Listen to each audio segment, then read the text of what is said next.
दुनिया में प्रचलित अलग अलग किताबें आमतौर पर इंसान का नॉलेज बढ़ाने के लिए होती हैं, जिसे पढ़कर आप अपने जीवन में सफलता प्राप्त कर सकते हैं। लेकिन कुछ किताबें या ग्रंथ श्रापित भी होती हैं, जिसे पढ़ने का अंजाम मौत भी हो सकता है। तो आज की वीडियो में हम एक ऐसे ग्रंथ की बात करने वाले हैं जिसे पढ़ने वाले इंसान की मौत हो जाती है, और अगर कोई उसे आधा अधूरा छोड़ दे तो वो पागल हो जाता है। लेकिन कुछ लोग इस ग्रंथ को पढ़कर महान भी बन गए। जिस बंदे ने इस ग्रंथ को सही समझ लिया वो बंदा पूरी दुनिया का ज्ञानी हो जाता है, और जो नहीं समझ सका उसके साथ बहुत बुरा होता है। जी हाँ, मैं बात कर रहा हूँ नीलावंती ग्रंथ की, जिस ग्रंथ को पढ़कर आप किसी भी जानवर, इंसान, यहाँ तक कि देवताओं को भी अपने वश में कर सकते हैं। इस ग्रंथ में पास्ट, प्रेजेंट और फ्यूचर को कैसे जाने, इन सब चीज़ों के बारे में लिखा है।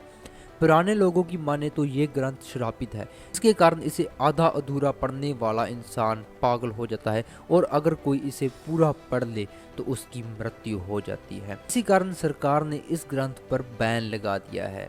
अब जान लेते हैं नीलावंती ग्रंथ की कहानी। उत्तर प्रदेश के एक गांव में नीलावंती का जन्म हुआ। 5 साल की उम्र में नीलावती ने अपनी मां को खो दिया। नीलावती में जानवरों की भाषा बोलने और समझने का हुनर था, और सपने में नीलावती को शैतान दिखते थे जो उसे जमीन में दफन सोने के बारे में बताते थे।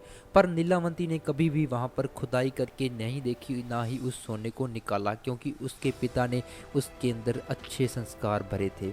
नीलावती उन शैतानों के द्वारा बताए गए मंत्रों को पीपल के पत्तों से बनी किताब पर लिख लेती थी। जब नीलावती 20 साल की हुई तो सपने में आने वाले शैतान सच में नीलावती को सामने दिखाई देने लगे। कुछ समय बाद नीलावती को ये पता चला कि वो इस दुनिया की नहीं है। उसकी जो आत्मा है वो श्रापित आत्मा है, इस दुनिया में फंस चुकी है। नीलावती को एक आत्मा बताती है कि तुम्हारे गांव से लगभग 35 किलोमीटर दूर एक बरगद का पेड़ है, जहां से तुम्हें अपनी दुनिया में जाने का रास्ता मिलेगा। और नीलावती उस बरगद के पेड़ की तलाश में निकल पड़ती है। रास्ते में नीलावती को एक व्यापारी मिलता है। नीलावती उस व्यापारी को उस गांव तक छोड़ने के लिए कहती है। व्यापारी नीलावती से कहता है कि अगर तुम मुझसे शादी कर लोगी तो मैं तुम्हें वहां तक ले जाऊंगा। नीलावती व्यापारी का प्रस्ताव स्वीकार कर लेती है और कहती है कि मैं तुमसे शादी कर लूंगी, लेकिन रात के समय मैं तुम्हारे पास नहीं रहूंगी और तुम मुझसे कोई सवाल नहीं पूछोगी कि मैं कहां पर जाती हूं। व्यापारी मान जाता है और उसे अपने गांव साथ ले जाता है और शादी कर लेता है। नीलावती रोज रात को उस बरगद के पेड़ के नीचे जाती है और तंत्र मंत्र पढ़कर पशुओं की बलि चढ़ाती है। और एक दिन नीलावती को गांव के लोग ये सब कुछ करते हुए देख लेते हैं और व्यापारी को जाके सब कुछ बता देते हैं। फिर अगले दिन व्यापारी भी अगली रात को नीलावती के पीछे जाता है और नीलावती को तंत्र मंत्र करते हुए सब कुछ करते हुए देख लेता है। उसी रात को नीलावती के सपने में एक शैतान आता है जो कि उसे बताता है कि बरगद के पेड़ के पास एक नदी गुजरती है। नदी मिलेगी जिसके अंदर एक लाश तैरती हुई आएगी। उस लाश के गले में से तुम्हें तवीज़ निकालना पड़ेगा, ताबीज निकालना पड़ेगा, और वो ताबीज वहाँ पर खड़े एक नाव वाले बंदे को देना होगा, जो कि तुम्हें अपनी दुनिया के रास्ते तक पहुँचाएगा। अगले दिन जब नीलावती बरगद के पेड़ के पास पहुँचती है तो उसका पति जो कि व्यापारी है वो भी इसके पीछे ही चला जाता है, जो कि असल में एक राक्षस था।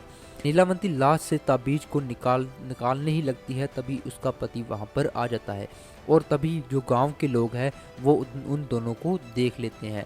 नीलावती के पति ने राक्षस का रूप धारण किया हुआ था, जिस वजह से गांव वाले उसकी तरफ दौड़ते हैं और उसे मारने की कोशिश करते हैं। नीलावती वहां से भाग जाती है, लेकिन गांव के लोग उस राक्षस को मार गिराते हैं। राक्षस होने की वजह से वो दोबारा जीवित हो जाता है और नीलावती के पास जाता है, जिसमें तंत्र मंत्र लिखे हुए थे। नीलावती से वो किताब मांगने लगता है। तभी नीलावती सोचती है कि अगर ये किताब इस राक्षस के हाथ में चली गई तो कुछ गलत हो सकता है। इसीलिए नीलावती उस किताब को श्रापित कर देती है, जिसकी वजह से कोई भी अगर मन में लालच लेकर उस ग्रंथ को पढ़ता था तो उसकी मृत्यु हो जाती थी। कुछ लोग तो ये भी कहते हैं कि स्वामी विवेकानंद जी की मृत्यु के पीछे भी इस ग्रंथ का हाथ था। तो ये थी एक कहानी नीलावंती ग्रंथ की। आपको क्या लगता है इस स्टोरी के बारे में, हमें कमेंट करके ज़रूर बताना। और ऐसी ही बढ़िया बढ़िया वीडियोस को देखने के लिए आप हमारे चैनल को सब्सक्राइब ज़रूर कर सकते हो। और वीडियो अच्छी लगी हो तो वीडियो को लाइक ज़रूर कर देना।